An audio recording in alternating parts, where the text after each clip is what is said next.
Terima kasih. Bismillahirrahmanirrahim. Assalamualaikum warahmatullahi wabarakatuh. Selamat pagi, salam sejahtera bagi kita semua. Yang kami hormati Kepala BKPSDM Kota Parepare beserta seluruh jajarannya. Yang kami hormati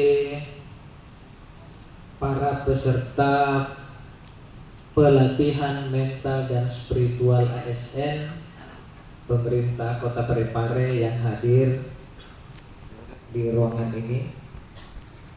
Puji syukur kita panjatkan kehadirat Tuhan Yang Maha Kuasa Allah Subhanahu wa taala karena pada pagi hari ini kita senantiasa diberikan kekuatan, kesehatan, kesempatan sehingga bisa hadir di tempat ini dalam keadaan sehat walafiat. Mudah-mudahan ini bernilai ibadah di sisi Tuhan Yang Maha Kuasa apa yang kita kerjakan di hari libur.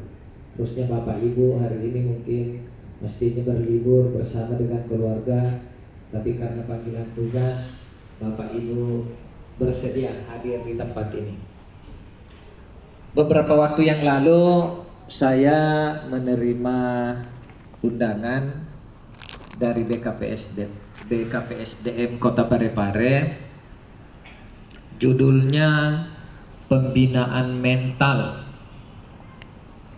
berbasis core value berakhlak. Saya baca rasa-rasanya ini bukan bidang saya. Ini bidangnya Ari Ginanjar atau Mary Riana. Tapi karena ini terkait dengan ASN tidak apa-apa. Saya waktu itu sesungguhnya karena rencana mau dilaksanakan Rabu sampai Jumat Bu ya. Saya waktu itu kebetulan bertepatan ada kegiatan juga di Solo. Jadi waktu itu saya sampaikan sepertinya saya tidak bisa menghadiri undangan. Tapi Ibu Kaban menyampaikan kegiatannya berubah dari Rabu menjadi Jumat, Sabtu, Minggu. Nah kalau hari Minggu saya bisa. Bapak Ibu sekalian yang saya hormati, ketika kita berbicara masalah mental ASN, maka kita berbicara terkait dengan pasal 4 dan pasal 5 Undang-Undang Aparatur Sipil Negara, yaitu nilai dasar, kode etik, dan kode perilaku. Saya juga tidak hafal Bapak Ibu sekalian, silahkan baca di undang-undangnya. Tapi kemudian muncul core values berakhlak. Sebenarnya munculnya core value berakhlak itu ramuan dari pasal 4 dan pasal 5. Jadi itu diramu sedemikian rupa, kemudian diintisarikan, muncullah core value berakhlak itu. Jadi di situ sebenarnya, sehingga di dalam rancangan perubahan Undang-Undang ASN yang saat ini masih menunggu tanda tangan oleh Presiden, sudah disetujui oleh DPR, itu kemudian termasuk itu salah satu yang diubah. Jadi nilai dasar yang banyak sekali kode etik yang di pasal 5, pasal 4 itu kemudian diubah ke undang-undang ASN yang baru. Kita tunggu nanti undang-undang ASN yang baru dan tentu dengan peraturan pelaksanaannya. Bapak Ibu sekalian yang saya hormati, ketika kita melaksanakan tugas, sesungguhnya tanpa Ibu membaca ketentuan ketika kita bekerja, panggilan hati itu jauh lebih akurat ketimbang Bapak Ibu membaca peraturan. Ketika apa yang kita mau lakukan, tanyakan pada hati kita. Di situ ada dialog pasti.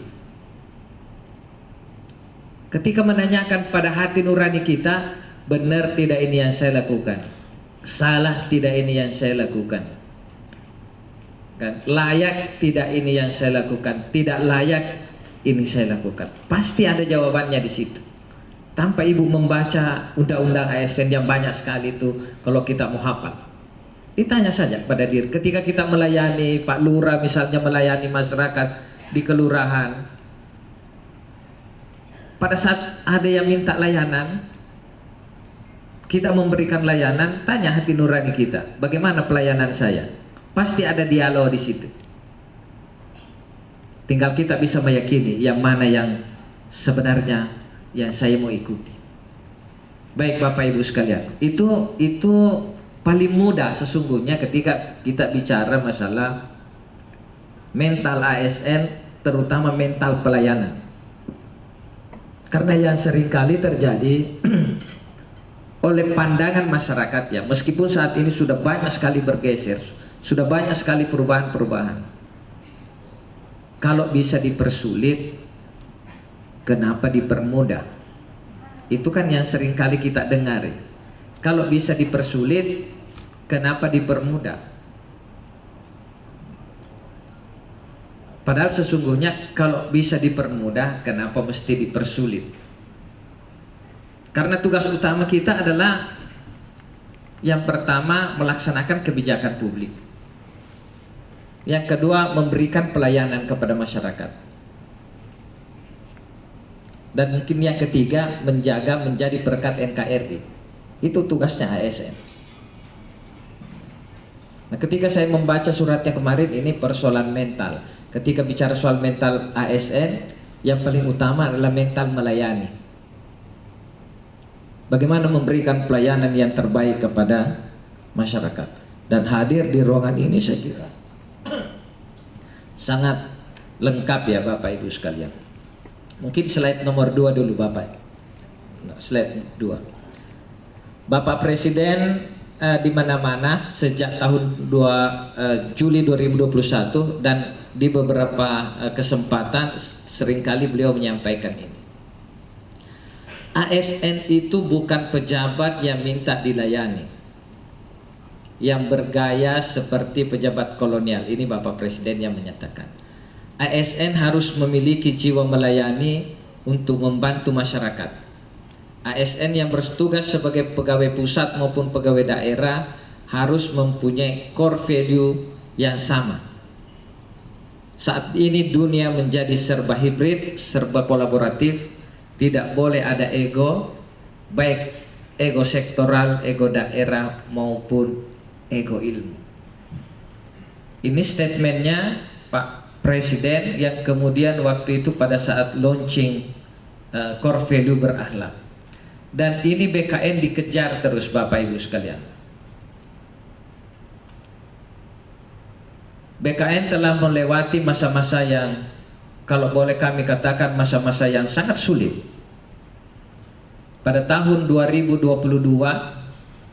menjelang akhir tahun, BKN diberikan deadline. Pak Menpan katakan begini, sebelum ayam berkokok di tanggal 31 Desember 2022, BKN harus berubah. Apa perubahan yang dilakukan, yang diminta Pak Menteri pada saat itu?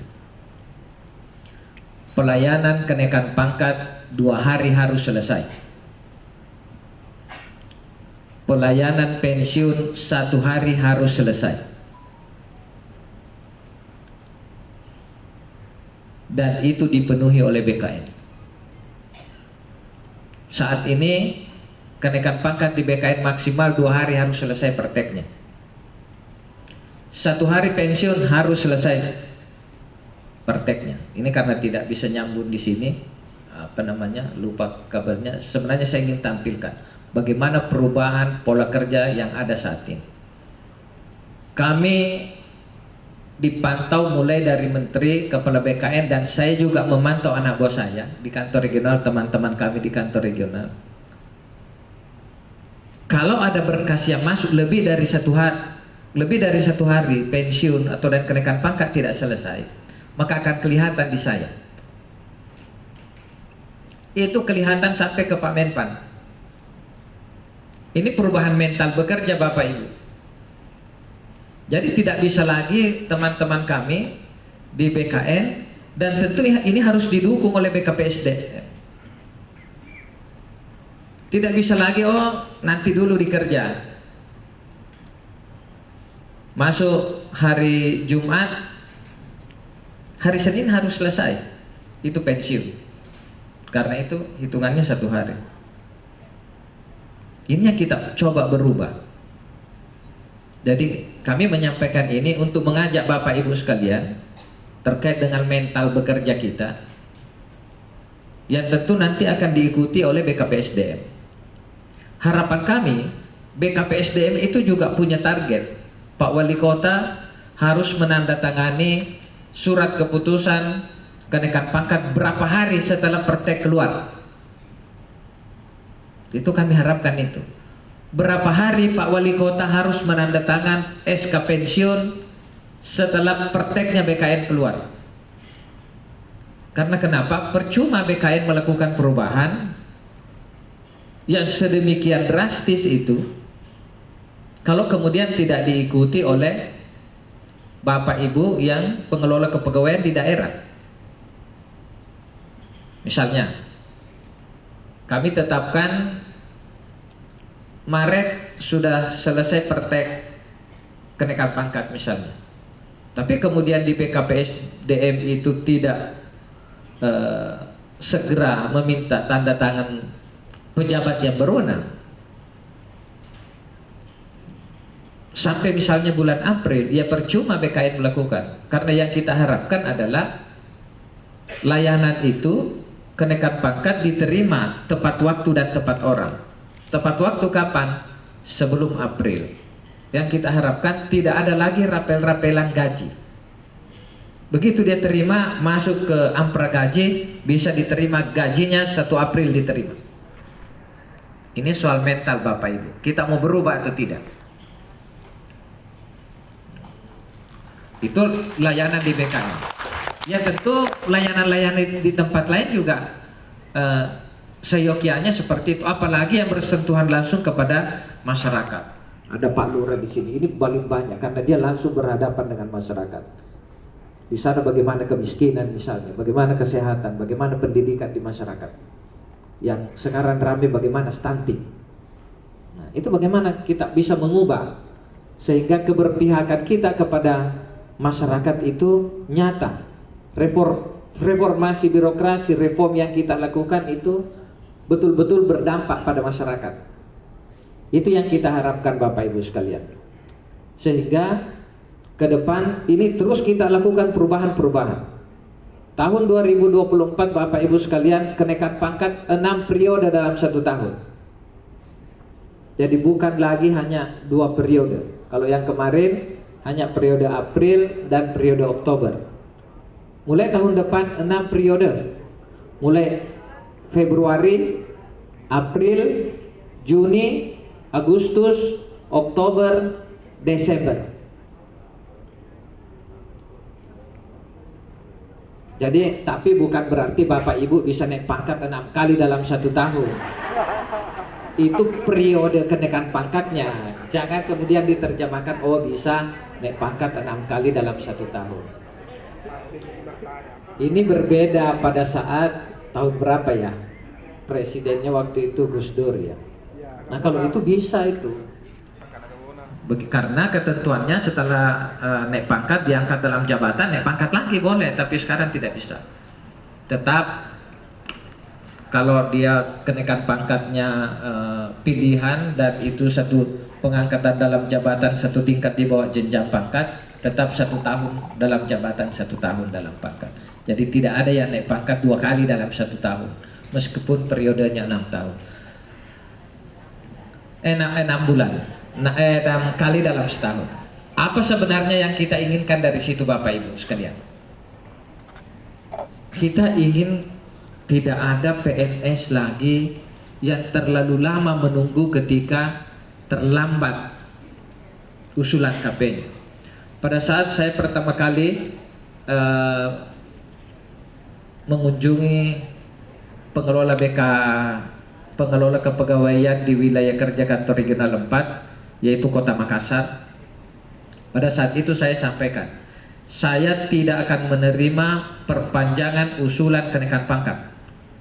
Karena selama ini seringkali daerah ya sudah diusulkan. Tapi begitu lewat masa jangka waktu untuk menyampaikan usulan, belum semua diusulkan. Sehingga pada saat itu saya menyampaikan saya tidak akan memberikan toleransi tambahan usulan kenaikan pangkat. Itu urusan Anda dengan pegawai yang ada di daerah. Kenapa terlambat? Apa kendalanya kenapa bisa terlambat? Jaringan internetnya sudah bagus semua. Kalau wilayah Sulawesi Selatan, Papua aja bisa. Kenapa wilayah Makassar tidak bisa? Ambon saja bisa, yang kepulauan. Kenapa Makassar tidak bisa? Tidak perlu ke BKN Bapak Ibu sekalian. Ini perubahan-perubahan mental pelayanan yang kita lakukan. Bapak Ibu tidak perlu ke BKN. Saya malah agak jengkel sama teman-teman kami di Makassar kalau ada tamu yang datang ke kantor regional 4. Harusnya tidak ada tamu yang datang ke kantor regional 4. Kenapa? Kalau ada yang datang, berarti itu ada masalah. Tidak mungkin mereka datang kalau tidak ada masalah. Kalau ada guru yang datang ke kantor regional, berarti itu dia punya masalah. Harusnya itu tidak ada. Kenapa? Kita bisa selesaikan semua dengan teknologi. Kita ada Zoom bisa. Kita ada WA bisa. Nah, usulan kenaikan pangkat tidak ada berkas-berkas, tidak perlu bawa berkas ke BKN. Cukup upload saja di CASN. Nah, mudah-mudahan BKPSDM Kota Parepare, Simpeknasnya sudah bisa terintegrasi.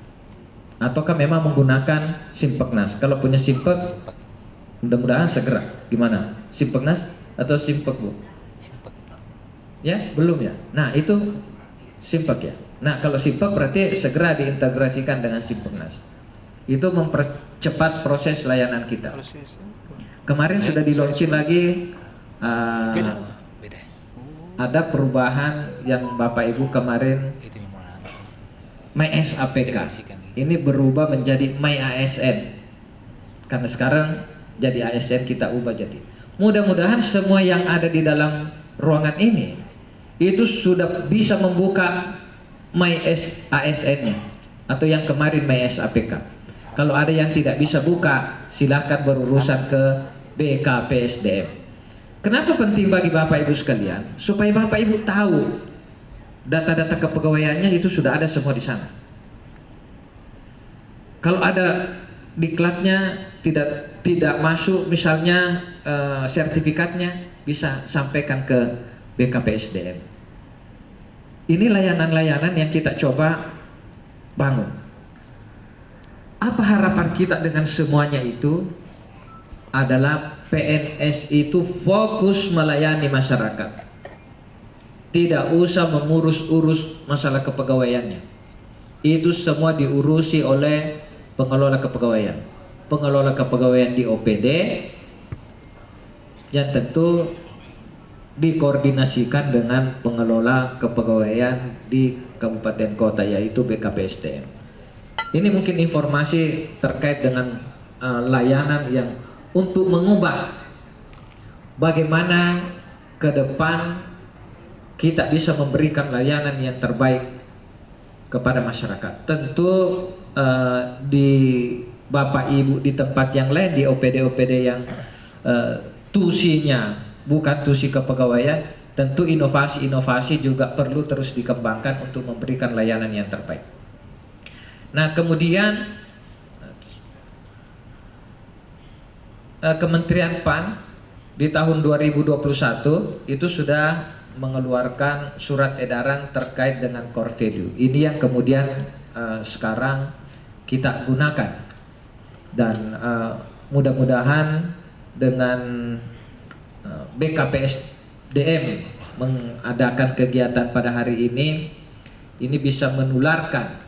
Bukan hanya kita bisa membaca, tentu kita mengimplementasikan di unit kita masing-masing. Nah, Eh, di slide berikutnya. Jadi berakhlak ini, jadi ini sebenarnya singkatan ya, Bapak Ibu sekalian. Ini singkatan. Jadi ada dua hal yang di mana-mana mungkin di sini juga belum ada ya. Sebenarnya arahnya Pak Menteri itu kalau ada seperti ini ada apa namanya ASN berakhlak. Kemudian employer brandingnya adalah bangga melayani bangsa. Jadi kalau mungkin Bapak Ibu ikuti Zoom di pusat, kemudian kami di BKN ada kegiatan-kegiatan seperti ini, di belakang ini itu selalu ada ASN berakhlak, bangga melayani bangsa. Nah kalau di teman-teman BKN bahkan kadang-kala bajunya itu di belakang ditulisi bangga melayani bangsa, terus kemana-mana. Ya itu yang kita coba sebarkan Bapak Ibu sekalian. Nah, berakhlak ini yang pertama itu berorientasi pelayanan. Dan itu layanan yang memang sekarang kita ASN ini dituntut untuk itu, karena tugasnya kita adalah memberikan layanan kepada masyarakat. Yang kemudian kedua, akuntabel. Apa yang kita lakukan tentu harus bisa kita pertanggungjawabkan. Kompeten. Setiap ASN itu tentu memiliki kompetensi untuk bisa melaksanakan tugas-tugas yang dilaksanakan. Harmonis. Nah ini juga kalau kita selalu ribut aja di kantor, ya susah juga. Artinya ya penting untuk menjaga harmonisasi di dalam hubungan kerja. Adaptif, kolaboratif. Nah itulah yang menjadi core value ASN. Tentu penjabarannya ada di dalam Permenpan, nanti akan kita lihat. Kemudian employer brandingnya adalah bangga melayani bangsa. Nah, kadang-kala ada orang tidak bangga sebagai ASN. Bagaimana orang yang tidak bangga sebagai ASN itu? Dia sebagai ASN tapi kalau sudah absen kabur. Kan? Dah ada di warkop atau ada di tempat yang lain. Itu kan tidak bangga. Kenapa? Kadangkala kalau sudah itu ya baju dibuka, atau ternyata dia pakaian lain di luar. Tapi di Parepare saya kira tidak ada seperti itu.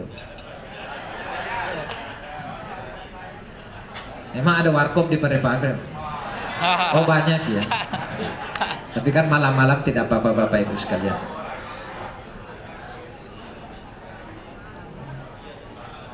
Jadi Bapak Ibu sekalian yang saya hormati, ini sebenarnya kesadaran diri sesungguhnya. Ini semuanya kembali kepada diri kita masing-masing. Sadar enggak dengan apa yang sudah negara tugaskan dan berikan kepada kita. Cuman persoalannya di daerah itu ya mohon maaf Bapak Ibu ya. Karena kalau PNS daerah itu terlalu cengeng. Mohon maaf dalam tanda kutip. Baru dipindah ke kecamatan sudah mengeluh. Apalagi kalau kota Parepare masih mending ya. Di kabupaten-kabupaten yang agak jauh dipindah ke kecamatan sudah mengeluh. Sudah minta pindah kembali. Atau dipindah di tempat-tempat yang dalam tanda kutip bahasa orang-orang dulu tempat kering. Sudah malas. Padahal tempat basah menurut Ustaz Dasat Latif di situ lebih biasa orang tenggelam. Padahal ASN itu siap ditempatkan di mana saja. Ini soal mental bagi Bapak Ibu sekalian. Kalau di BKN, contoh saya ya, karena saya yang alami. Hari Selasa saya dipanggil, waktu saya masih tugas di Makassar, dipanggil sama kepala kantor, dikasih amplop, coba buka itu ada amplop dari Jakarta apa isinya. Saya buka. Hari Selasa pagi saya dikasih undangan pelantikan hari Kamis.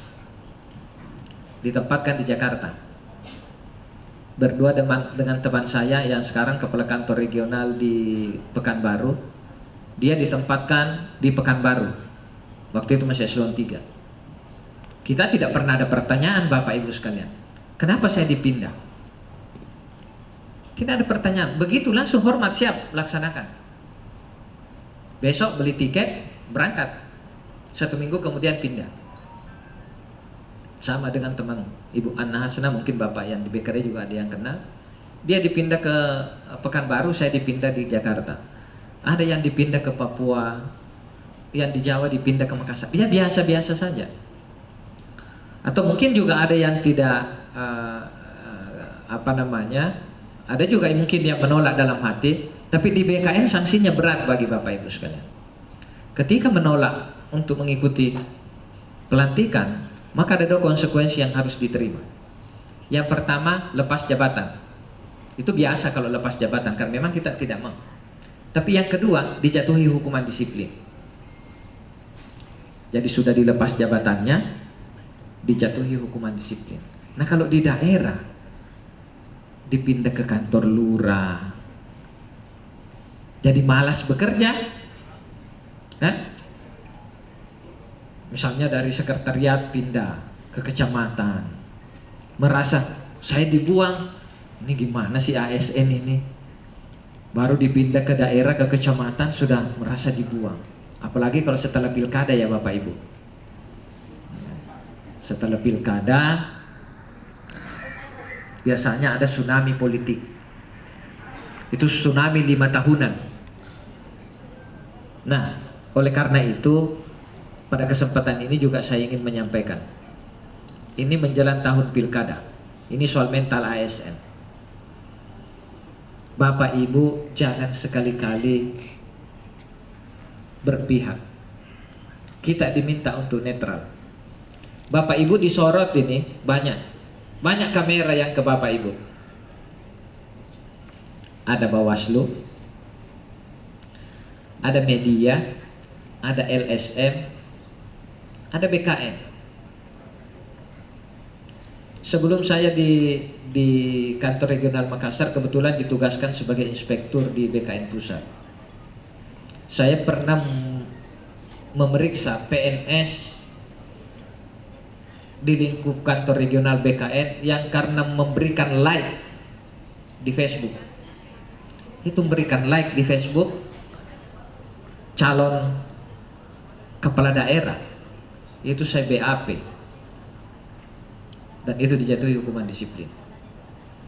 Sekarang ini Bapak Ibu ini disorot Bawaslu. Saya yakin kalau sebelum KASN, karena undang-undang ASN ini membubarkan KASN, kalau itu nanti berpindah ke BKN, maka kalau ada yang melakukan pelanggaran di wilayah kerja kantor regional pasti ketemu dengan BKN Makassar. Kalau nanti tahun depan itu kewenangannya sudah dipindahkan ke atau dialihkan ke BKN, karena KASN undang-undang yang kemarin disahkan itu memang masih diberikan waktu 6 bulan. Tapi kita coba bisa percepat, mudah-mudahan bisa dipercepat, 3 bulan sudah bisa kita selesaikan. Karena itu 6 bulan. Ini soal perilaku, ini soal mental Bapak Ibu. Karena kebiasaan dukung-mendukung di daerah ini kan adalah hal yang biasa. Apalagi Pak Lurah, Pak Desa, ini luar biasa ini. Ini punya basis massa yang tentu sering didatangi oleh para kandidat, bukan hanya mungkin wali kota tapi anggota calon anggota legislatif juga pasti. Hati-hati Bapak Ibu sekalian, karena kalau ketemu pasti sanksinya ada. Begitu BKN nanti memberikan rekomendasi harus dijatuhkan hukuman disiplin, Bapak Ibu harus dijatuhkan. Kalau tidak dijatuhkan hukuman disiplin, ada sanksi yang bisa diterima oleh BKPSDM, bahkan oleh pemerintah Kota Parepare. Kalau di Parepare misalnya, apa itu? Kami memblokir semua layanan kepegawaian. Kalau tidak mau melaksanakan, kami BKN punya kewenangan memblokir layanan kepegawaian atau memblokir data yang bersangkutan.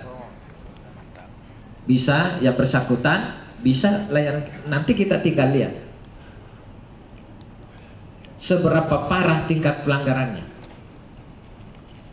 Perpres 116 ini memberikan kewenangan kepada BKN terkait dengan pengawasan dan pengendalian di bidang kepegawaian. Ini soal mental juga ini. Ini soal mental dan perilaku. Nah, tetapi memang ini lebih kepada pengelola kepegawaian. Jadi PPK, PYB ini diminta konsisten untuk melaksanakan norma, standar, prosedur dan kriteria manajemen ASN. Saya tidak tahu Bu, lupa datanya. Kota Parepare ini nilai indeks NSPK-nya itu nilainya baik atau masih kurang? Masih kurang ya. Nah, masih rendah ya. Karena saya ditugaskan di BKN, pertama kali saya cek itu nilai indeks NSPK-nya di kantor regional 4 itu hanya satu waktu itu ya, bulan akhir April, hanya satu yang kurang. Waktu bulan April hanya satu yang kurang. Dari 76 kabupaten kota provinsi hanya satu yang kurang. Yang lainnya sangat kurang.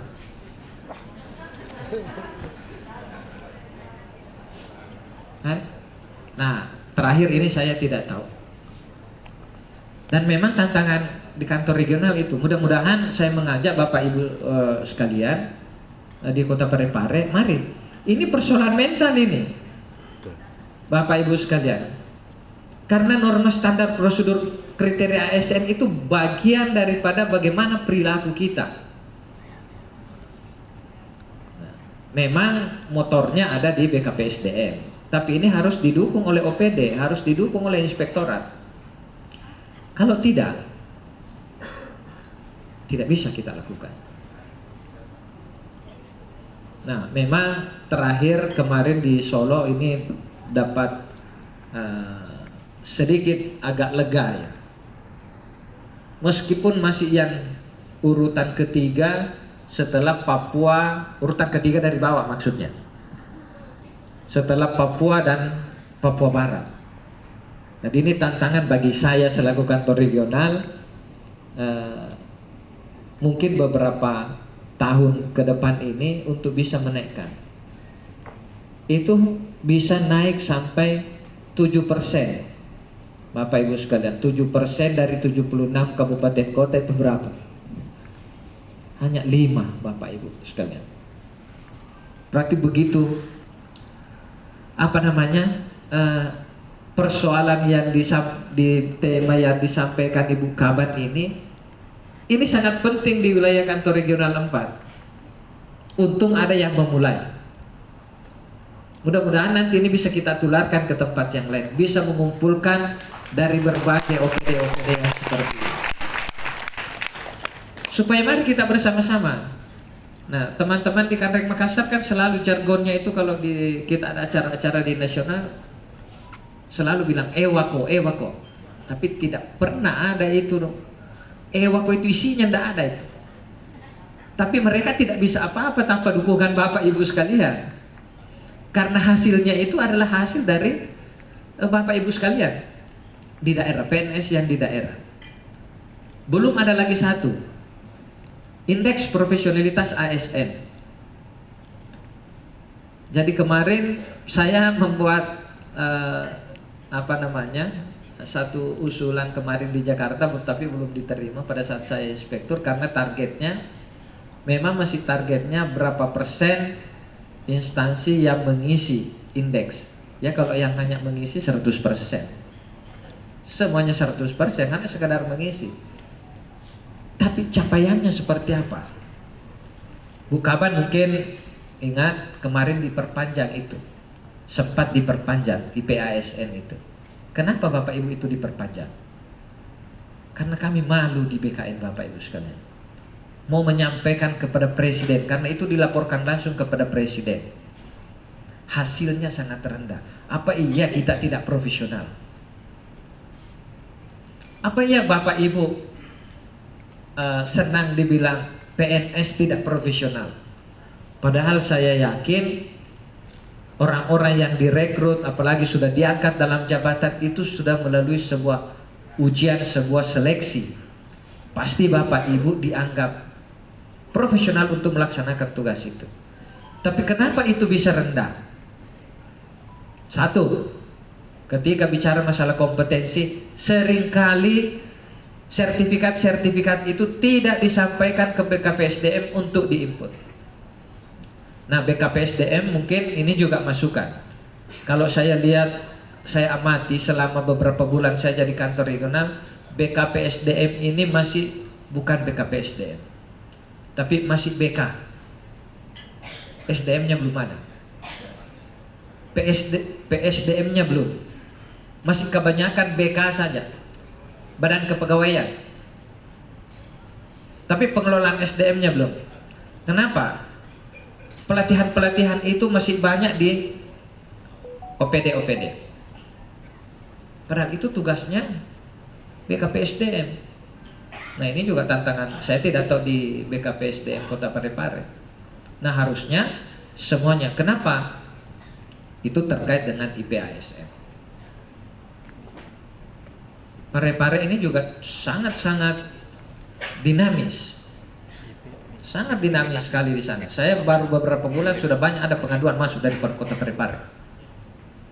Saya beberapa bulan di Kota Makassar sudah ada pengaduan yang masuk. Pemberhentian sekretaris daerah. Ya itu biasa. Dan itu kita periksa prosesnya. Oleh karena itu Bapak Ibu sekalian yang saya hormati, ini menjadi tugas bersama kita bahwa pemerintah dengan dinamika yang sangat luar biasa saat ini, tuntutan pelayanan terus diminta kepada Bapak Ibu. Persoalannya bagaimana mental kita melayani. Lanjut. Di Permenpan 3 2023 tentang perubahan roadmap RB, ini sasaran strategis yang menjadi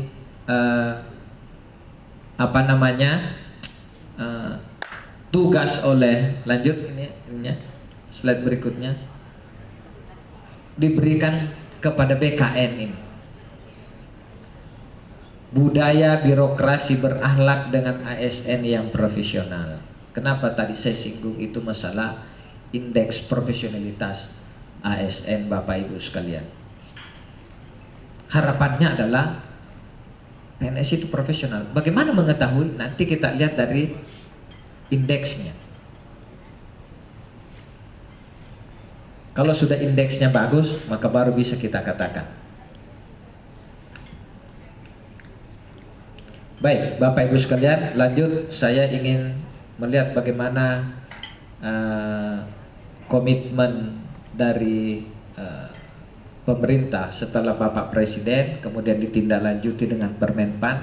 Coba bisa diputar ada video waktu masih zaman Pak Menteri Pak Cahyokumolo. Bisa slide berikutnya.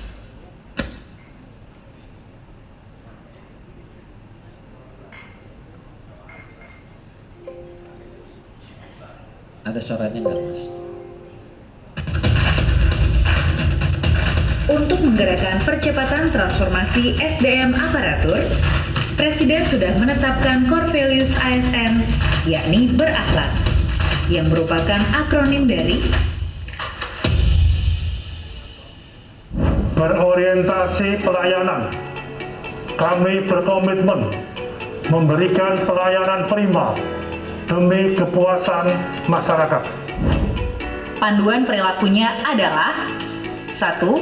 Memahami dan memenuhi kebutuhan masyarakat. 2. Ramah, cekatan, solutif dan dapat diandalkan. 3. Melakukan perbaikan tiada henti. Akuntabel. Kami bertanggung jawab atas kepercayaan yang diberikan. Panduan perilakunya adalah 1. Melaksanakan tugas dengan jujur, bertanggung jawab, cermat, disiplin, dan berintegritas tinggi.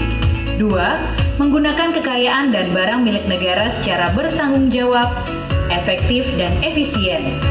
3. Tidak menyalahgunakan kewenangan jabatan. Kompeten. Kami terus belajar dan mengembangkan kapabilitas.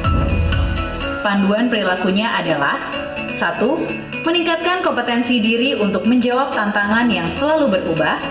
2. Membantu orang lain belajar. 3. Melaksanakan tugas dengan kualitas terbaik. Harmonis, kami saling peduli dan menghargai perbedaan. Panduan perilakunya adalah 1. Menghargai setiap orang apapun latar belakangnya. 2. Suka menolong orang lain. 3. Membangun lingkungan kerja yang kondusif. Loyal, kami berdedikasi dan mengutamakan kepentingan bangsa dan negara. Panduan perilakunya adalah 1. Memegang teguh ideologi Pancasila, Undang-Undang Dasar Negara Republik Indonesia tahun 1945, setia kepada NKRI, serta pemerintahan yang sah. 2. Menjaga nama baik sesama ASN, pimpinan, instansi, dan negara. 3. Menjaga rahasia jabatan dan negara. Adaptif, kami terus berinovasi dan antusias dalam menggerakkan serta menghadapi perubahan. Panduan perilakunya adalah 1. Cepat menyesuaikan diri menghadapi perubahan. 2. Terus berinovasi dan mengembangkan kreativitas. 3. Bertindak proaktif. Kolaboratif. Kami membangun kerjasama yang sinergis. Panduan perilakunya adalah 1. Memberi kesempatan kepada berbagai pihak untuk berkontribusi. 2. Terbuka dalam bekerja sama untuk menghasilkan nilai tambah. 3. Menggerakkan pemanfaatan berbagai sumber daya untuk tujuan bersama.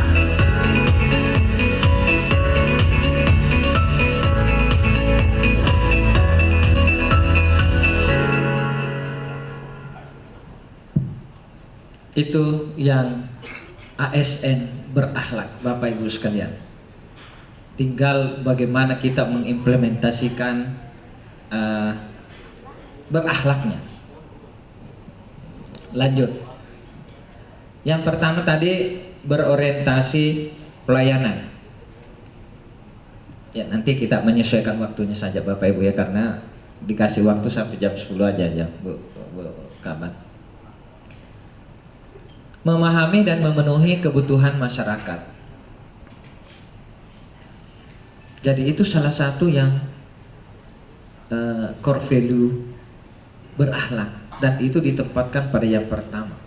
Karena memang itu tugas kita yang paling utama, itu tugas ASN, tugas melayani, bukan dilayani. Jadi memang berbeda. Tugas melayani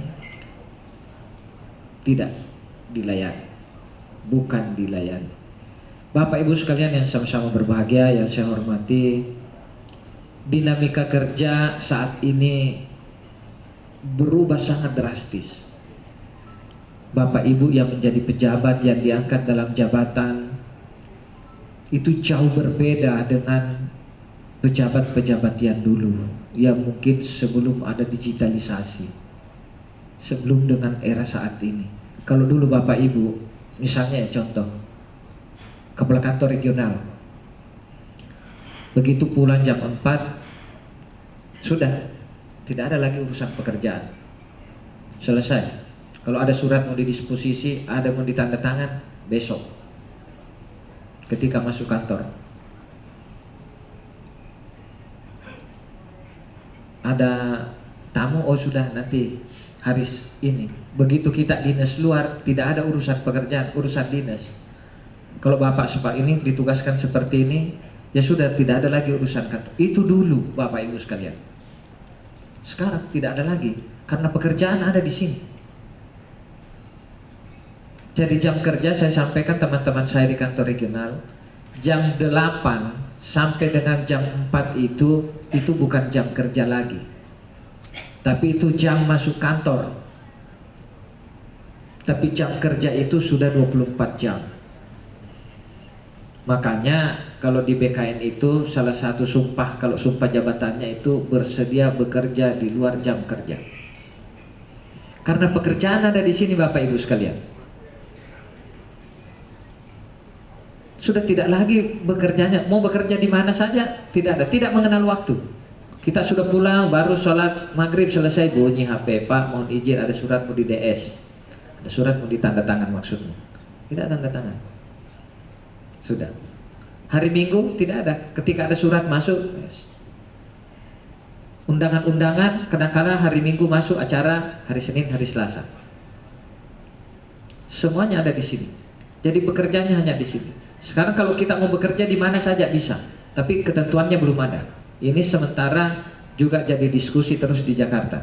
Di BKN sudah beberapa kali kita coba untuk memformulasikan aturannya, tapi belum ketemu. Karena ini persoalan mental Bapak Ibu sekalian. Pada saat COVID kemarin di Jakarta itu ada WFH, WFO, mungkin juga di daerah seperti itu. Tapi begitu WFH itu rasa libur. Sehingga saya kadang-kala iseng pada saat itu, karena meskipun WFH, WFO, kalau di Jakarta eselon 2 tidak pernah WFH, tetap masuk kantor terus meskipun COVID. Luar biasa Pak Bima pada saat itu. COVID tidak ada urusan, pokoknya eselon 2 masuk. Saya waktu itu sempat kena COVID Bapak Ibu sekalian, tapi saya kabur ke Makassar. Tadi saya isolasi mandiri di rumah. Begitu rapat dicari, mana Pak Inspektur? Lagi COVID Pak, suruh ikut Zoom. Saya dari Zoom di Jakarta, dari Makassar. Itulah pola kerja yang saat ini. Jadi kita tidak ada lagi istilah nanti, karena pekerjaan semua ada di HP. Saya terima surat, disposisi surat, tanda tangan surat, semuanya ada di HP.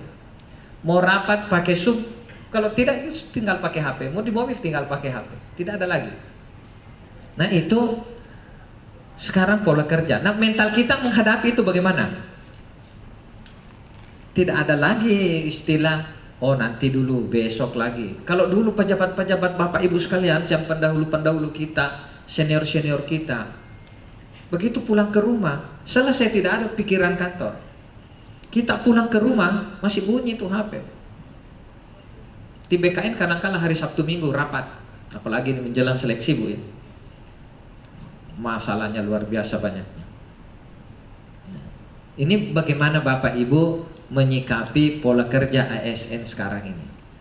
Nah nanti ada pola kerja baru, kita akan nanti sosialisasikan, tunggu tanggal mainnya. Bagaimana bekerja itu tidak mesti di dalam jabatan kita, bisa putar sana sini, tergantung kebutuhan. Jadi kalau dulu jabatan fungsional, kalau sudah diangkat dalam jabatan fungsional itu ya sudah di situ terus. Sekarang Bapak Ibu tidak. Bapak Ibu tidak nyaman di situ, mau berpindah boleh sepanjang ada formasi dan lulus uji kompetensi. Jadi analis sumber daya manusia, analis SDM misalnya, dia mau berpindah ke asesor, boleh. Silakan ikut uji kompetensi, kemudian ada formasi, boleh pindah. Makanya saya di kantor regional Makassar, kalau dulu yang namanya bidang PDSK itu hanya auditor kepegawaian, sekarang analis saya kasih masuk di situ. Asesor saya kasih masuk di situ. Karena memang sekarang bekerjaan seperti itu. Ini perubahan mental kita bekerja Bapak Ibu sekalian. Nah, orientasi bagaimana pelayanan kita. Nah, ini nanti yang diukur. Kan tentu di setiap tahun ada evaluasinya ya, Bu Kaban. Ramah, cekatan, solutif, dapat diandalkan. Tapi saya memahami juga sebenarnya di daerah ini ada persoalan yang sampai dengan hari ini menjadi tantangan bagi pengelola SDM di daerah. Yang tadi tsunami 5 tahunan itu yang bikin pusing di daerah itu Bapak Ibu sekalian. Apalagi kepala-kepala OPD, bekerjanya yang nyaman itu hanya 3 tahun, masuk tahun keempat. Nah siapa yang saya dukung ini masih jadi kepala dinas atau tidak nanti setelah pemilihan. Itu tantangan kita. Tapi mampu tidak?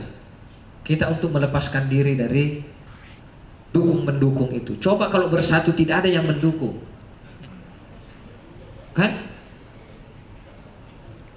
Tapi ini juga ada yang kadang-kala lewat belakang. Kalau sepakat itu bupati, wali kota pasti dia tidak bisa. Tapi setelah selesai kalau tidak mendukung, lewat lagi tim sukses. Saya pernah tes Bapak Ibu salah satu daerah, karena ini kita lagi mau coba cari data, mengajukan nama kepada pejabat yang baru dilantik, mengajukan nama yang tidak ikut di dalam dia bukan tim sukses, dia tidak mendukung, kita ajukan. Coba kita tes apa datanya pada saat itu, dicek di datanya, ternyata punya catatan, ini tidak ada di dalam tim sukses kemarin.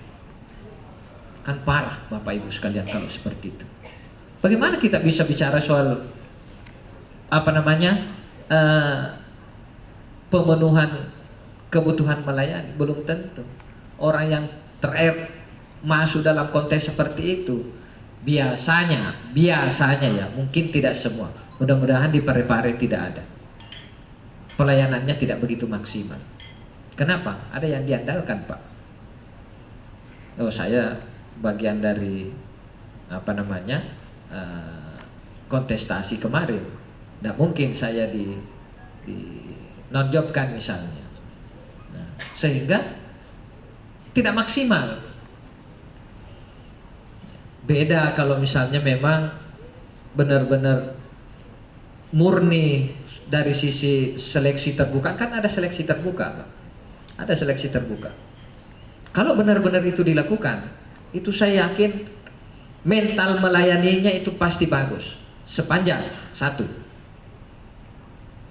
panselnya tidak diintervensi oleh PPK, tidak diintervensi oleh bupati wali kota.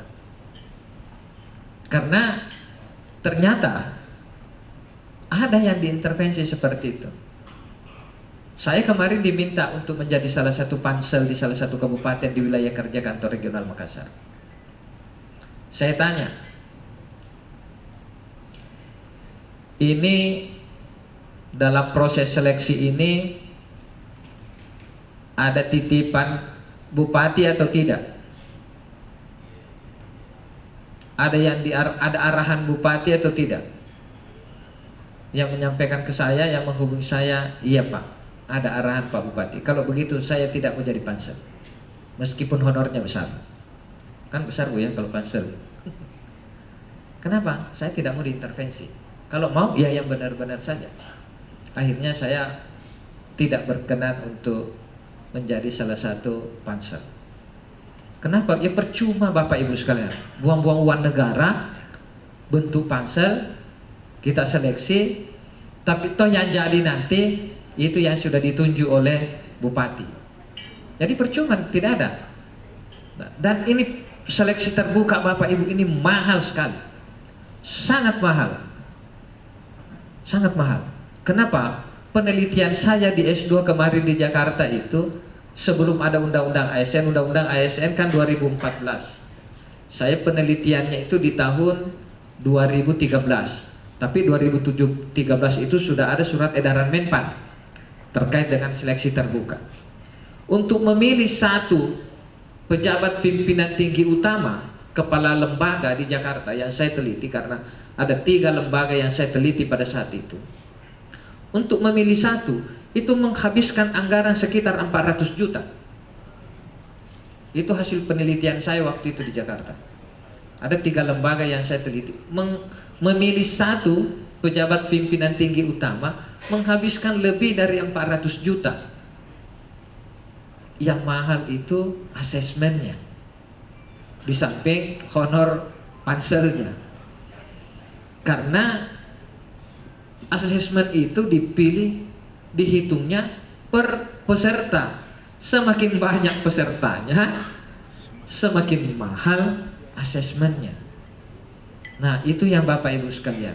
Tapi sebenarnya kalau instansi itu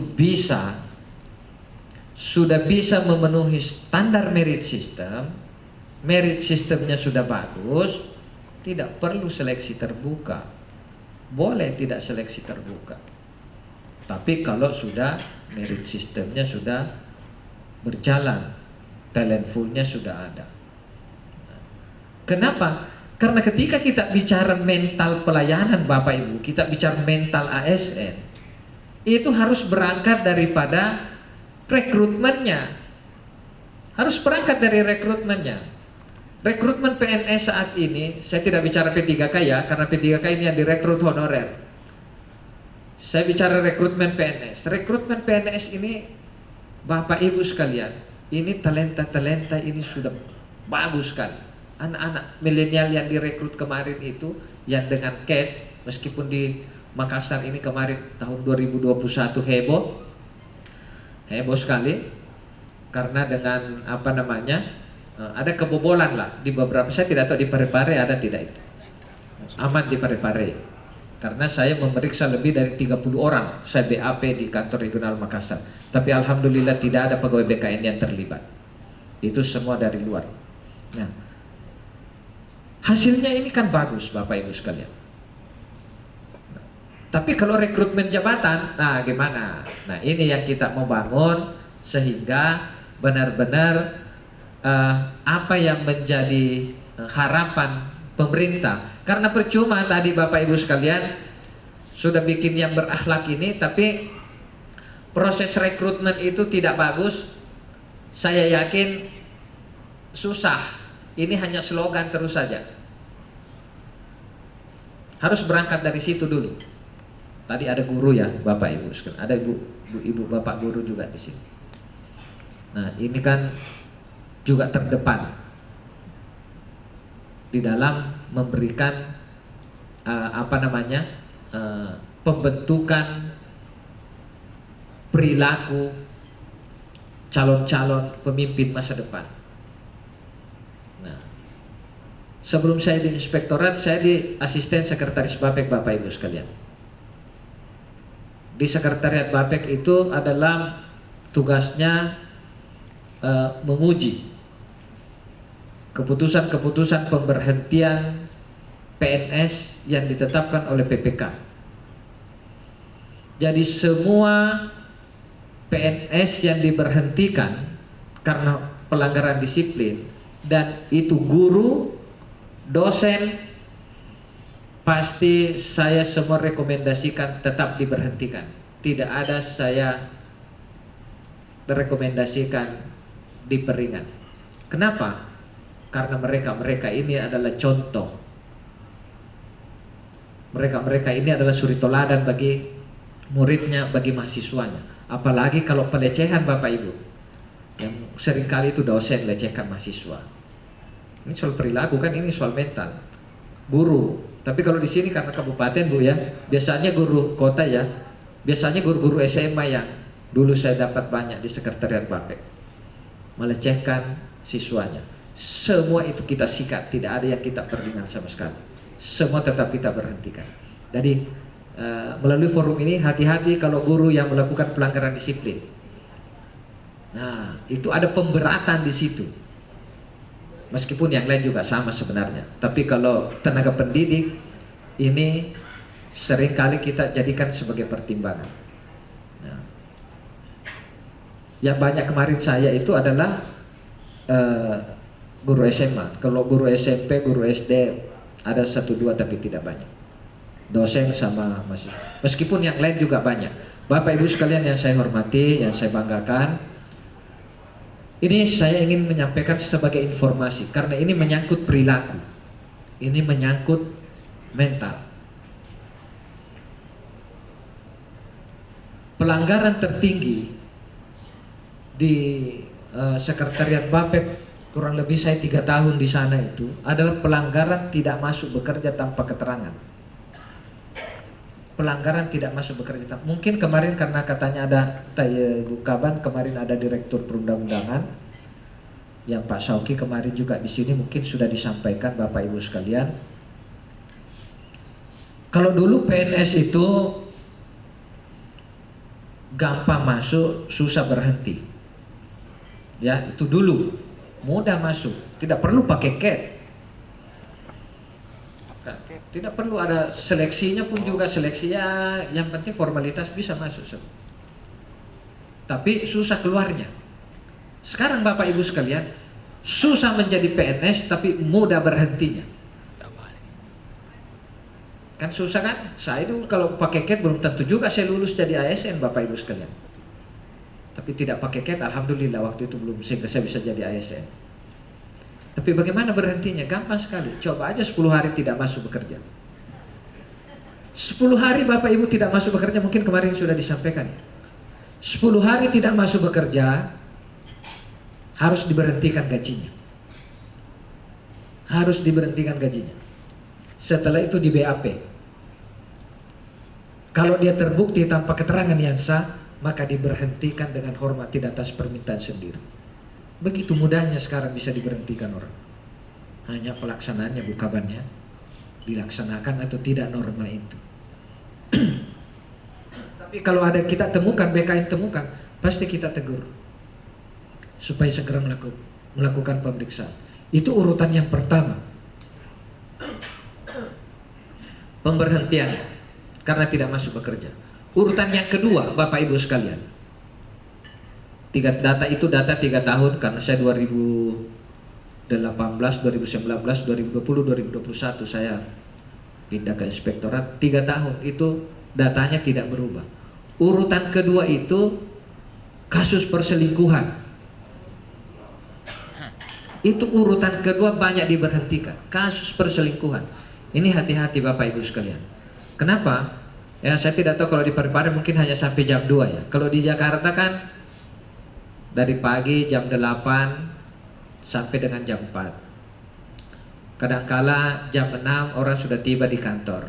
Setelah sholat subuh sudah berangkat ke kantor.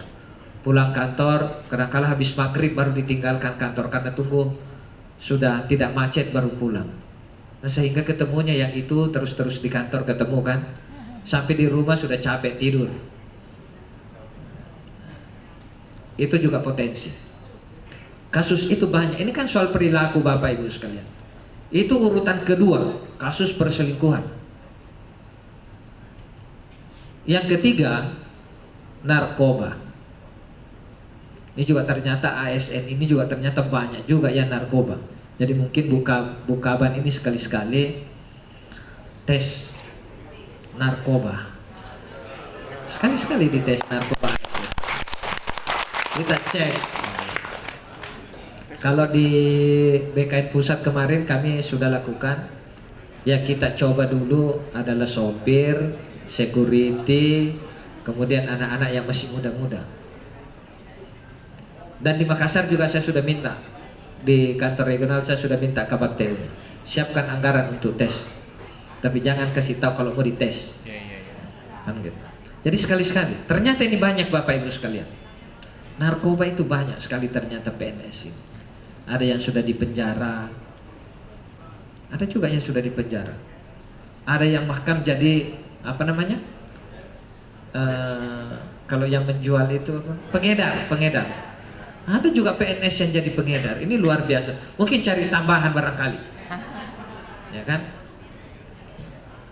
Bapak Ibu sekalian yang saya hormati, karena ini soal mental, soal perilaku. Kalau mau aman Bapak Ibu sekalian bekerja, yang pertama ikhlas saja bekerja. Kalau mau cari tambahan yang halal. Bikin usaha. Tahun 2021 sudah kita cabut larangan PNS berusaha. Sekarang silahkan berusaha. Baca di PP 94. PP-nya boleh sekarang PNS itu berusaha. Kita cabut itu PP. PP yang melarang PNS itu berusaha sudah dicabut dengan PP 94. Tapi jangan berusaha kemudian tinggalkan tugasnya Bapak Ibu. Jangan sampai bikin usaha, usahanya yang dikembangkan tidak masuk bekerja, ya diberhentikan sebagai PNS. Jadi boleh. Makanya saya di Makassar, saya tanya itu anak-anak muda. Siapa anak-anak muda di sini yang main falas? Siapa anak-anak muda ini yang main saham? Saya kumpulkan. Setelah saya kumpulkan, saya ajak itu yang belum. Coba, kamu bisa ikut nggak sama teman-temannya? Kenapa? Saya mau mendorong mereka mempunyai penghasilan di luar gajinya, tapi tidak mengganggu pekerjaannya. Saya itu anak-anak muda saya ajak, bahkan saya di ruangan saya panggil. Coba, kamu main apa? Oh, reksadana. Kamu main apa? Oh, main ini, Pak. Coba, tampilkan sama temanmu bagaimana caranya. Kenapa? Kenapa saya lakukan itu? Saya dorong mereka saya katakan begini, kamu jadikan PNS itu sebagai hobi. PNS itu bukan pekerjaan. Jadikan PNS itu sebagai hobi. Pekerjaan Anda itu nanti yang menghasilkan. Hobi Anda itu adalah mengabdi, memberikan layanan yang terbaik kepada masyarakat. Jangan berpikir mencari uang di kantor, kecuali gaji dan tunjangan kinerja. Karena kapan berpikir mencari tambahan di kantor, maka bersiap-siap ketemu dengan APH. Kan seperti itu Bapak Ibu. Kalau apes ya, kan yang ketangkap itu yang apes. Yang tidak apes kayak kira masih banyak. Nah, kalau sudah ketemu APH Bapak Ibu, itu mempertaruhkan PNS-nya. Lebih baik mempertaruhkan jabatannya ketimbang mempertaruhkan PNS-nya. Karena begitu kena tipikor, wassalam.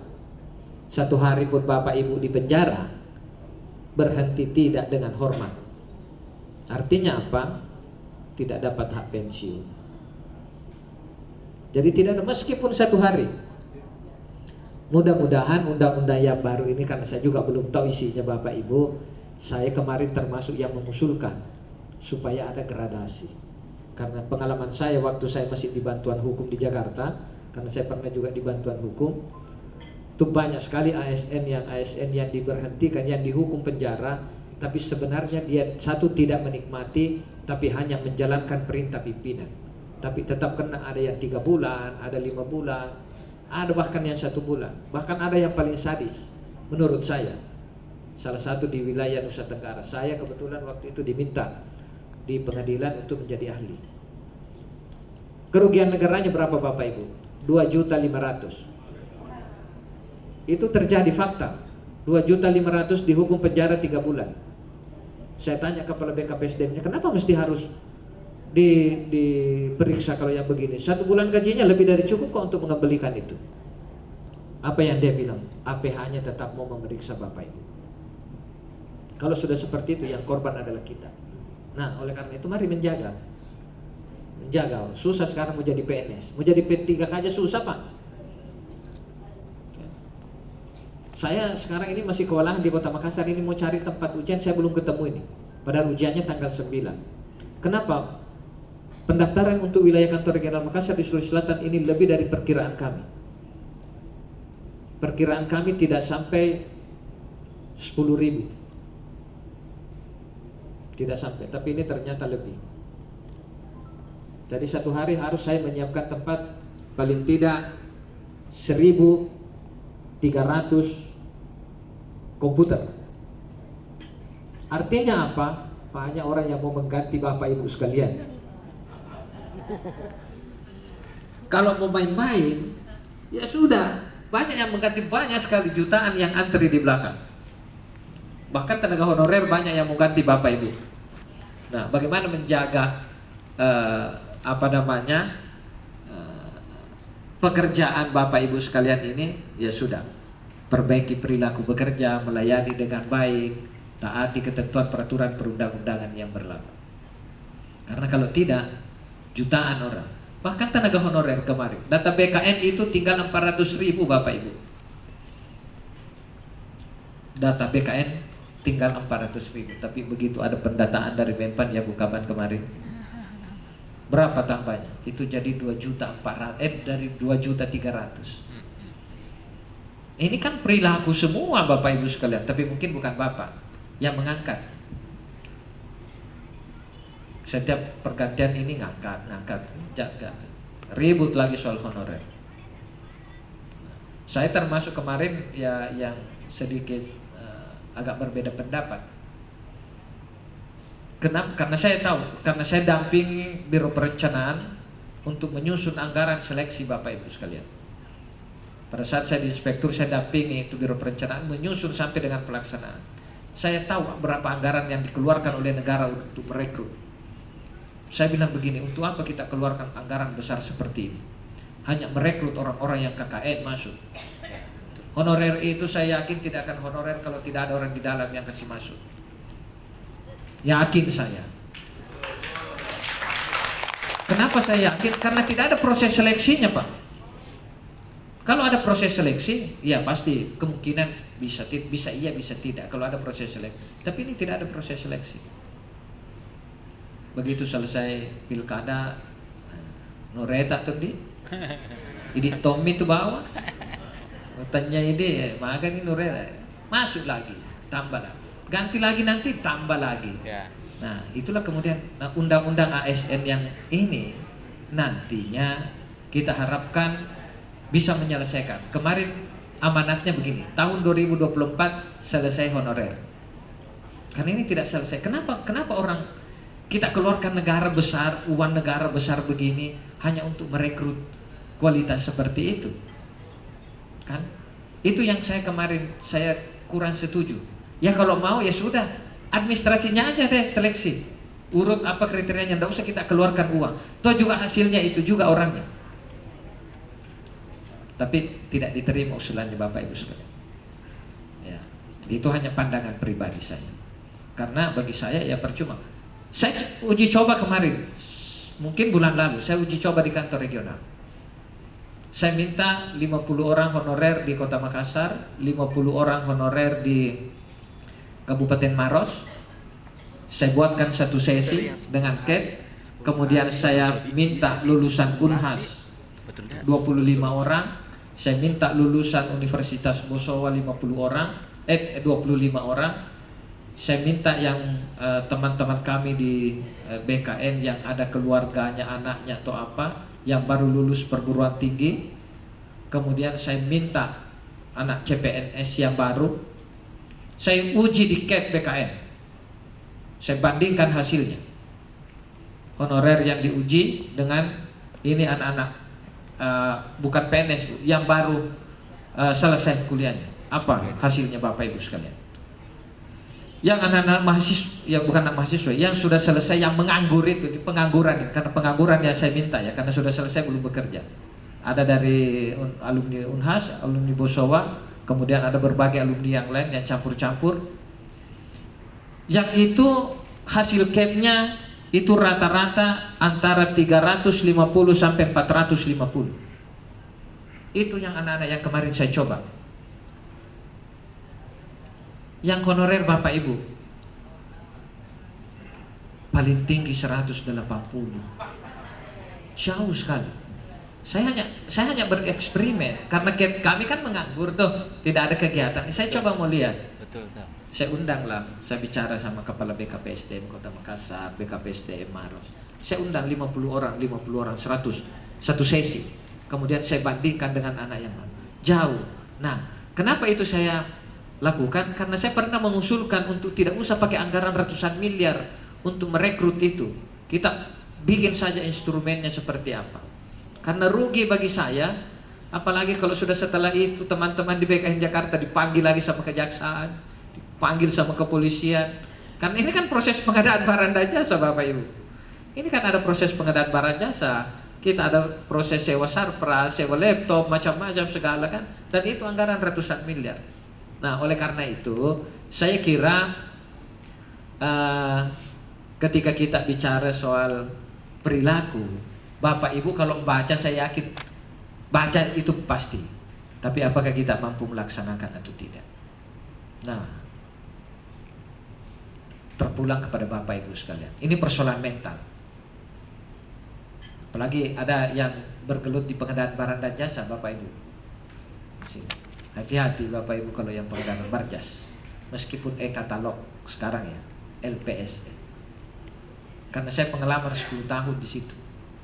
Saya pernah menjadi PPK 10 tahun di kantor regional dan di pusat juga masih ditujukan sebagai PPK. Saya pernah jadi ketua panitia pengadaan. Lama, mungkin sekitar 6-7 tahun saya ketua panitia pengadaan.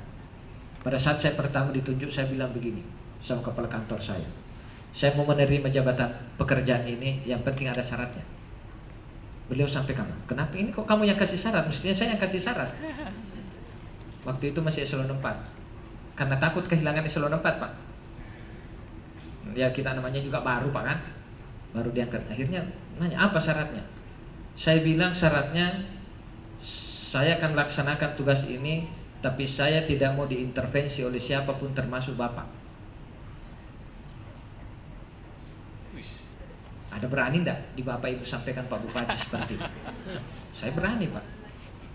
Pada saat itu tahun 2006, saya sampaikan, saya tidak mau, kalau mau intervensi ya silahkan tunjuk saja yang lain. Kenapa? Karena saya mau tidur nyenyak.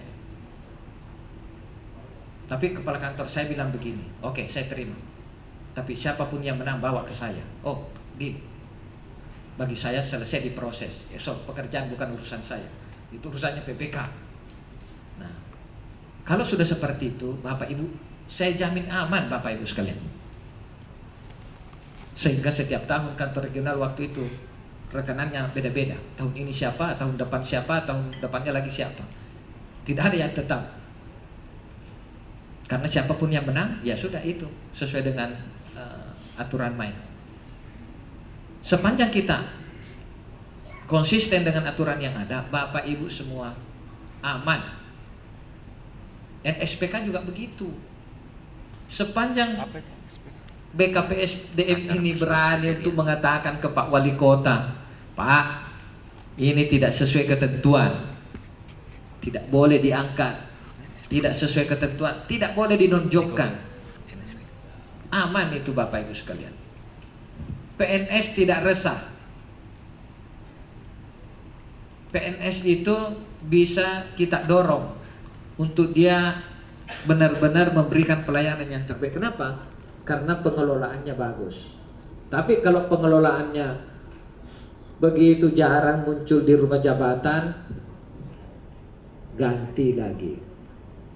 Yang diangkat, yang sering muncul di rumah jabatan, itu yang dipromosi. Ini susah.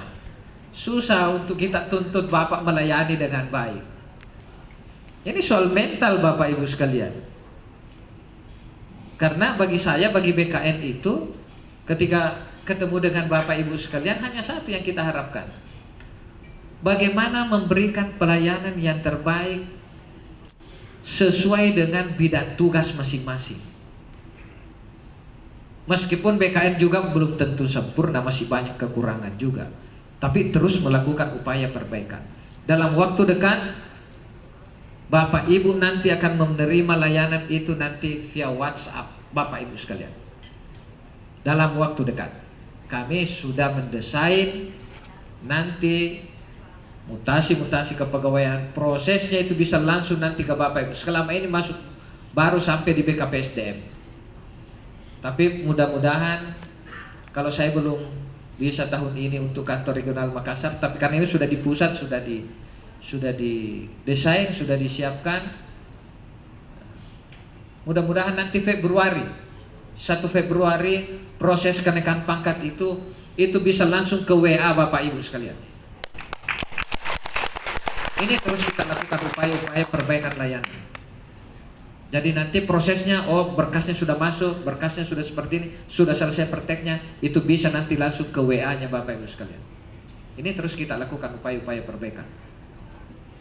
Sehingga yang dari daerah, kalau Kota Parepare kan dekat ya. Mungkin kalau yang kabupaten-kabupaten yang jauh seperti misalnya Luwu, Bone itu kan agak jauh dari kota kabupaten. Tidak perlu lagi pergi tanya ke BKPSDM. Oh sudah tahu, sudah ada hasil. Ini yang terus kita upayakan pengembangan. Jadi ada banyak inovasi-inovasi yang terus kita lakukan untuk meningkatkan layanan kepegawaian. Yang tentu ini bisa dilakukan. Ini kan hanya alat Bapak Ibu sekalian. Ini hanya alat. Tidak ada artinya alat itu ketika perilaku orang yang mengoperasikan alat itu tidak sejalan dengan tujuan dibangunnya sistem itu. Oleh karena itu, mengakhiri karena ini sudah hampir jam 10, mungkin ada sedikit dialog, silahkan ada yang mau disampaikan. saya berikan kesempatan ya, silakan. Ini meskipun tidak semua sampai akhir, saya kira ini mencakup apa yang ada di dalam bahan paparan ini karena waktunya hanya sedikit. Saya silahkan Bapak Ibu membaca saja permenpannya, apa tadi yang sudah disampaikan dalam video itu. Kemudian ya kami di BKN tentu berharap banyak ya, berharap banyak kepada Bapak Ibu sekalian, terutama pengelola SDM untuk bisa mengimplementasikan. Kenapa? Kinerja kami di kantor regional BKN itu sangat dipengaruhi oleh kinerja BKPSDM, BKD yang ada di wilayah kerja kantor regional. Kalau kinerjanya itu tidak bagus, maka kinerja saya di BKN itu juga tidak bagus.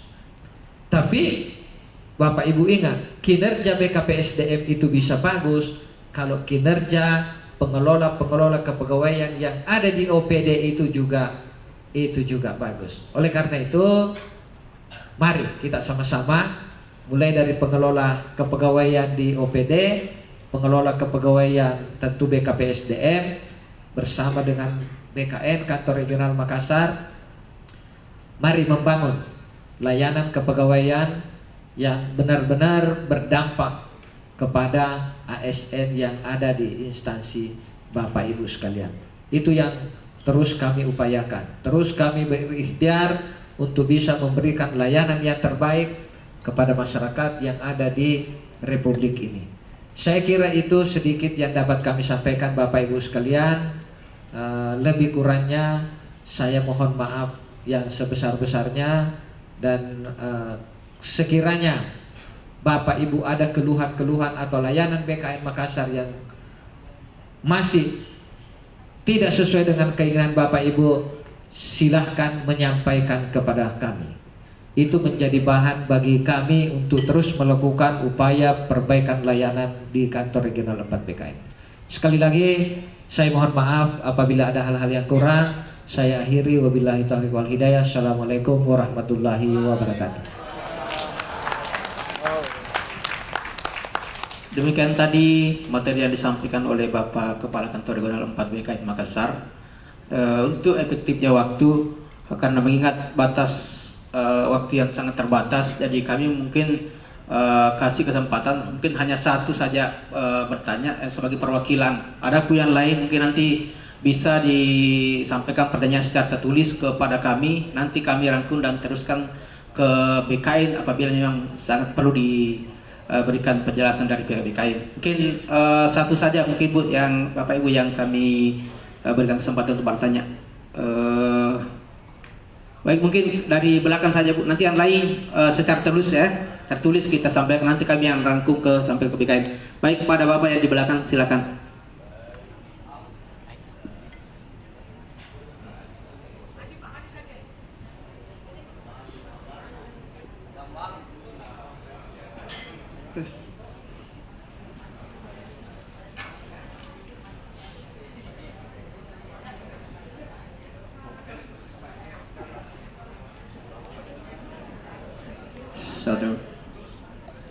Assalamualaikum warahmatullahi wabarakatuh. Karena kita berbicara tentang berakhlak ini, maka saya mengajak dulu Bapak dan Ibu untuk berselawat. Salatullah salamullah ala taha rasulillah. Salatullah salamullah ala yasin habibillah. Tawassalna bi bismillah wa bil hadi rasulillah. Salatullah salamullah ala yasin habibillah. Luar biasa suaranya, tidak bisa masuk di akademi. Terima kasih Pak Doktor yang telah menyampaikan suatu informasi yang sangat luar biasa kepada kami, yang kami akan bawa nanti ke daerah kami, ke Parepare. Yang pertama menyangkut masalah pelayanan. Kalau kita berbicara masalah pelayanan di Parepare, Pak, sudah luar biasa. Kalau di bagian rumah sakit itu baru ditelepon ada Mi 112 di depan. Apalagi kalau di BKSDM, di BKD. Pernah saya mau sahkan, saya belum fotokopi, langsung ambil, fotokopi dulu Pak. Oh dia mau fotokopi, saya yang pergi fotokopi kok. Bagus sekali pelayanannya. Fakta itu Pak, bukan cerita fakta. Dia yang pergi fotokopi, baru dia sendiri yang sahkan, baru sana kasih. Nah, tunggu mikir di situ kok, Pak. Hanya yang menjadi masalah bukan di Parepare, di tempat lain. Di tempat lain, bukan di Parepare. Kadang kita itu ada sesuatu yang mau diurus terhenti di tanda teken. Oh, tidak ada bapaknya ini tanda teken. Saya mau sekarang sudah IT yang berlaku pakai apa namanya itu? Pakai barcode. Kalau itu yang pakai barcode, biar tidak ada kepalanya, tapi sudah diparap, sudah bisa mempermudah daripada kita bolak-balik. Ini yang biasa menjadi masalah. Yang kedua, menyangkut kenaikan pangkat, saya gembira kalau naik pangkat di sini sampai 6 kali Kak. 6 kali, tapi bukan 6 terus. Apa yang saya maksud kenaikan pangkat ini sangat luar biasa Pak. Tapi ada yang kadang saya juga berpikir, kalau di tentara itu, di polisi, kadang dia naik pangkat cuma prestasinya menangkap gembong narkoba, naik pangkat. Ya, biasa itu, misalnya menyelamatkan sesuatu dia naik pangkat. Kenapa di BKN tidak diterapkan kepada para pegawai yang punya prestasi yang bagus? Misalnya dia prestasinya sudah 4 indikator, kenapa tidak dikasih naik langsung pangkat dengan bukti ada sertifikatnya? Kasih naik ini prestasinya bagus tanpa dengan angka kredit. Pasti banyak yang setuju Pak. Saya juga mau begini. Kalau saya berprestasi langsung kan naik 4E. Yang terakhir tentang apa tadi itu, maksudnya kita ini sudah bisa buka usaha. Dari Bapak kepala sekolah sudah bisa tender kantin di sekolahnya. Yang punya kantin sudah ada undang-undangnya, bebas sedikit. Tapi yang penting jangan guru suruh menjual, orang lain suruh menjual. Terima kasih. Assalamualaikum warahmatullahi wabarakatuh. Baik, luar biasa. Saya kira mungkin satu tadi disampaikan ya. Terkait tadi tanda tangan ya Bapak Ibu. Itu tadi yang saya sudah sampaikan. Kalau di BKN itu tidak ada lagi istilah tunggu Bapak. Begitu bambu tanda tangan masuk di sini tinggal WA, Pak, ada yang mau ditanda tangan. Pada saat itu juga saya buka HP, tanda tangan, selesai. Meskipun saya ada dimanapun, sepanjang ada sinyal. Jadi tidak ada lagi. Nah sebenarnya saya tidak tahu apakah di BKPSDM di Kota Parepare, misalnya SK kenaikan pangkat itu sudah menggunakan SK yang ada di CASN. Sudah Pak. Sudah pakai DS. Sudah Pak. Nah berarti ini sebenarnya di Parepare sudah ada Pak. Nah tinggal dikembangkan mungkin ke OPD ke tempat yang lain. Karena ini sudah Ibu Kabar mengatakan sudah pakai DS. Digital signature di BKPSDM. Itu dikembangkan semua saja. Nah, saya kira itu tidak masalah. 3 hari itu sudah bisa dibuatkan itu cepat. Ya mudah-mudahan nanti ke depannya tidak ada lagi. Soal yang berprestasi Bapak Ibu, di BKN sudah banyak, bahkan di daerah sudah banyak. Saya tidak tahu di Parepare apakah sudah ada juga. Orang-orang yang berprestasi itu diberikan kenaikan pangkat, namanya kenaikan pangkat prestasi luar biasa. Banyak di Sulawesi Selatan ini ada beberapa. Cuman yang masalahnya kadang-kala kalau di daerah sudah berprestasi luar biasa, BKN sudah berikan kenaikan pangkat prestasi luar biasa, pulang dinonjolkan oleh BPK. Ini juga persoalan ini ada di wilayah Sulawesi Selatan ini. Sudah diberikan kenaikan pangkat prestasi luar biasa, selesai itu bebaskan dari jabatan. Jadi tidak dihargai prestasinya oleh instansinya. Jadi ada Bapak Ibu sekalian, itu bisa diajukan. Nanti kalau punya karya-karya inovasi-inovasi yang benar-benar berdampak, diusulkan saja. Nanti akan diuji di Jakarta, di BKN Pusat ada timnya. Nanti akan diuji di situ. Bisa, Bapak Ibu sekalian. Terus tadi ya menarik, yang buka usaha ini silahkan saja karena memang tidak dilarang. Tapi hati-hati, kalau kepala sekolah bikin kantin nanti benturan kepentingan. Kalau di sekolahnya silahkan bikin kantin, tapi jangan di sekolahnya. Nanti pakai dana bos lagi, ya kan? Jadi masalah lagi. Jadi silahkan, itu dibolehkan karena peraturannya sudah dicabut Bapak Ibu sekalian. Silahkan sehingga dimungkinkan untuk Bapak lakukan itu. Tapi jangan pernah ada benturan kepentingan, jangan pernah meninggalkan tugas. Saya kira itu, saya minta mungkin sebagai penutup, masih ada 2 menit ya. Silahkan di slide 23 diputar videonya, di slide 23. Harusnya ini yang di Bapak Ibu yang datang ke Kota Parepare. Tapi karena tidak saya yang diundang, saya yang hadirkan dalam bentuk video. Yang di 23 ya, slide 23.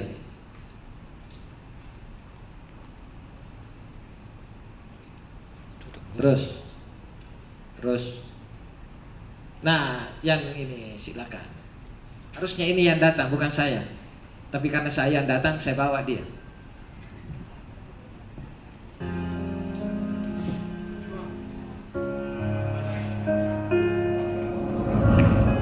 Apa yang ada di pikiran kamu ketika kamu mendengar kata bekerja? Mungkin yang ada di pikiran setiap orang berbeda-beda. Ada yang langsung membayangkan capek dan lelah, tapi ada juga yang langsung tersenyum dan bersukacita. Bagaimana dengan kamu? Tahukah kamu bahwa apa yang kamu rasakan terhadap pekerjaanmu sangat mempengaruhi kebahagiaanmu? Bagaimana tidak? Lebih dari 50% waktu di hidup kita dihabiskan untuk bekerja. Kalau pekerjaan hanya sekedar cara untuk mencari makan, maka kamu akan merasa banyak pikiran, banyak tekanan, bahkan bisa jadi beban. Tapi kalau pekerjaan itu kamu lakukan dengan sepenuh hati, walaupun harus menguras energi, kamu pun akan selalu merasa ada kepuasan tersendiri. Apapun pekerjaan kamu, ingat, kerjakan sesuatu karena bermakna, bukan hanya asal kerja. Karena bekerja bukan hanya sekedar mencari nafkah, tapi bekerja adalah bagian dari ibadah. Yang dilakukan bukan hanya dengan kesungguhan, tapi juga dengan keikhlasan. Jangan lihat itu sebagai kewajiban, tapi lihatlah itu sebagai bentuk pelayanan. Dan di saat kamu lelah dan berkeluh kesah, ingatlah kembali, apa alasan terbesar kamu melakukan ini semua? Apakah semua itu hanya untuk kepuasan duniawi, atau juga untuk melayani? Bila kamu melakukannya selama ada waktu luang, itulah pekerjaan. Tapi bila kamu melakukannya meskipun kamu harus mengorbankan waktu lainnya, itulah pelayanan. Bila kamu kecewa karena tidak ada yang berterima kasih kepadamu, itulah pekerjaan. Tapi bila kamu terus berkarya walaupun tidak pernah dikenal siapapun, itulah pelayanan. Bila kamu berhenti karena ada yang mengkritik kamu, itu pekerjaan. Tapi bila kamu terus bekerja meski harus berlapang dada, itu pelayanan. Bila kamu merasa telah banyak berkorban dan layak mendapatkan upah, itulah pekerjaan. Tapi bila kamu merasa belum cukup memberi dan terus ingin melakukan lebih, itulah pelayanan. Bila kamu merasa sulit untuk menikmati yang dikerjakan, itu pekerjaan. Tapi bila kamu bisa senantiasa melakukan itu dengan senyuman dan ketulusan, itulah pelayanan. Bila kamu berpikir untuk kaya harta, itu pekerjaan. Tapi bila kamu berpikir untuk setia, itu pelayanan. Bila kamu melakukannya untuk diri sendiri, itulah pekerjaan. Tapi bila kamu melakukannya untuk Tuhan, itulah pelayanan. Tempat kamu bekerja mungkin memang tidak sempurna, tapi semua itu tergantung bagaimana kamu menyikapinya. Saya doakan semoga apapun juga yang kamu kerjakan saat ini bukan hanya bisa memberikan kamu kehidupan yang mapan, tapi juga sukacita dan kedamaian.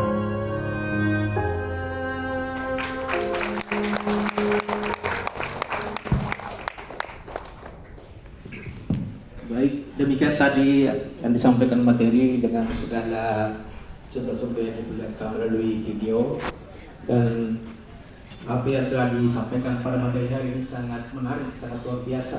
Semoga bisa menjadi motivasi dan inspirasi bagi kita semua dalam melaksanakan tugas sebagai aparatur sipil negara.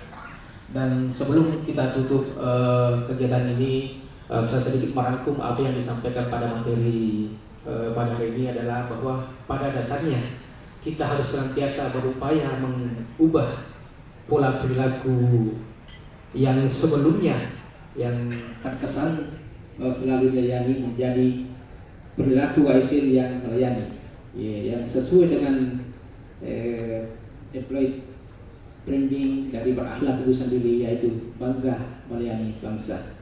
Dan semoga apa yang disampaikan ini menjadi hal-hal yang kita gunakan sebagai pedoman untuk ke depan dalam hal melaksanakan tugas sebagai